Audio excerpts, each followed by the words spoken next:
bakunzi b'ikiganiro cy'ijambo ry'umunsi ndabaramukije mbifuriza amahoro ya Kristo Yesu wagaze imitima yanyu. Ndabakunda ngene muramukana ibiganiro byacu, umwami Yesu abahezagire kandi abaho umugisha mwinshi.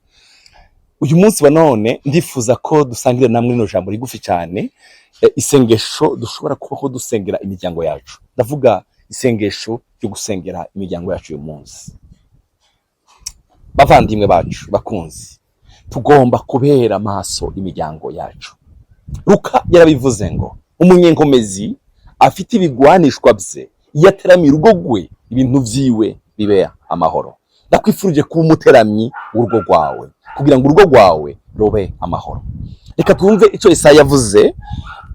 Yesaya yaranditse ijambo ryiza ryanditse mu gitabo Yesaya 32:18. Harimo amajambo atatu akomeye Yesaya yavuze. Yaravuze ngo kandi abantu banje bazoba mu ngo z'amahoro, no munzu bahabe amarembe, no mu ruhukiro butagira inkomanzi. Ibintu bitatu Yesaya yavuze bigomba kuranga imiryango yacu, bigomba kubaho mu miryango yacu. Ibi bintu bitatu ndakwifuriza ko twobibera amaso cyane rwose.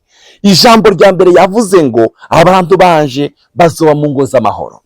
Reka nkwifurize urugo rwuzuye amahoro. Bavandimwe, hariho umugisha w'amahoro Dawudi yavuze muri Zaburi ya 29:11. Yaravuze ngo azaduha umugisha w'amahoro. Reka nkwifurize umugisha w'amahoro mu rugo rwawe, urugo Imana yaguhaye. Reka ndakwifuriza ngo amahoro. Muri Yohana ubutumwa bwiza Yesu yaravuze ngo ndagiye ariko mbasigiye amahoro. Reka nkwifurize ngo amahoro aganze mu rugo rwawe. Muririmvyi w'122 mu ndirimbo zo guhimbaza Imana yararirimvye aravuga ngo amahoro nahawe na Yesu ndayazigamye mu mutima, naho wogira bayanyaga sinzopfa ndayahebye namba, sinzopfa ndayahebye namba. Reka nkwifurize amahoro y'Imana, amahoro ya Kristo Yesu umwami wacu aganze ubuzima bwawe. Haleluya. Umva, Yesaya yavuze ngo kandi abantu banje bazoba mu ngo z'amahoro. Imenyereze kuvuga amahoro ku rugo rwawe, imenyereze kwatura amahoro. Naho ubona ari gihe ubona bigoranye, ukabona ingorane, atura amahoro wewe, gumuyavuge, ya profetize. Haleluya. Imana izahagara ku ijambo ryayo. Vuga amahoro. Amen. Icya kabiri, umutekano. No muzu bahabe amarembe, umutekano, bazaba bafite umutekano. Ndakwifurije urugo rwawe rube urugo rufite umutekano, umutekano w'Imana, umutekano uganze mu rugo rwawe, umutekano uganze mu rugo rwawe. Icya gatatu yavuze ngo bazoba ahantu hatuje, ahantu hatari inkomanzi, ahantu hatuje. Ndakwifurije urugo rutuje, urugo rurimo amahoro, urimo umutekano, ahantu hatuje. Ndakwifurije mu by'ukuri mukundwa uri kurankurikirana kugira urugo rurimo umutuzo. Bazoba ahantu hatuje, ahantu hari umutuzo, umutuzo w'Imana uganze ku buzima bwawe, umutuzo uganze mu rugo rwanyu.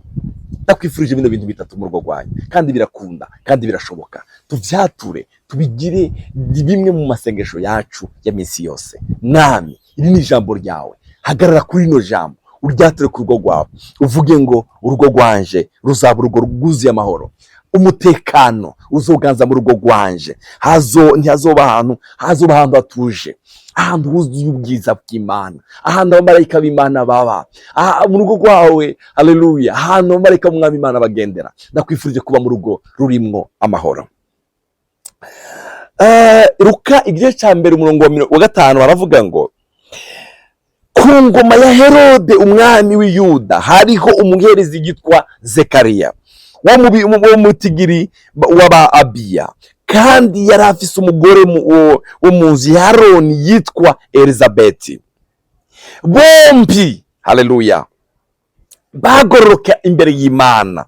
Uyu ni umuryango wa Elizabeti na Zekariya. Bombi bagororokera Imana. Ndakwifurije kugororokera Imana mu rugo rwawe. Haleluya. Bagendera mu byagezwe mu ijambo ry'Imana n'amabwirizwa y'umwami Imana byose batagawa.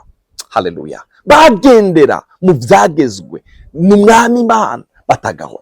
Ndakwifurije ko urugo rwanyu rwomera goba. Haleluya. Aba umuryango, haleluya, bagendera baba mu byagezwe z'umwami batagawa. Haleluya, haleluya. Uru rugo Kristo ni waruganjije wabo, ni waruganjije mu buzima bwabo. Reka nkwifurize ngo Yesu aganze mu rugo rwawe, aganze mu bana bawe, urugo rwanyu rubemo amahoro.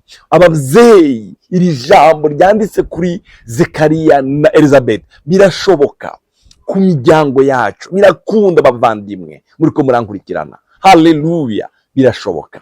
Yesu abahezagire cyane. Tufatikanye, tugwanire, dusengere imiryango yacu, tubisengere. Nehemiya yaravuze ngo mugwanire abana banyu b'abahungu n'abakobwa, ingo zacu tuzigwanire. Satani ntaronga icicaro mu miryango yacu. Ubu yarinjiriye imiryango gose, yarateye imiryango.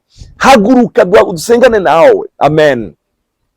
Tuyibwire Satani ngo nta bubasha afite mu miryango yacu, nta n'ikibutso, nta n'imugabane, nta mugabane afite mu byacu. Kristo Yesu niwe aganjije mu byacu no mu bacu. Haleluya. Ndakwifurije ngo Yesu abe ari we uganza ubuzima bwawe, Yesu aganze mu rugo rwawe. Amen. Yesaya yavuze ngo bazoba mu nzu zirimo amahoro, umutekano, bazoba ahantu hatuje, ahantu hatari intambara, ahantu hatari ingorane. Reka mbifurize ko tubere amaso imiryango yacu, tubere maso imiryango yacu.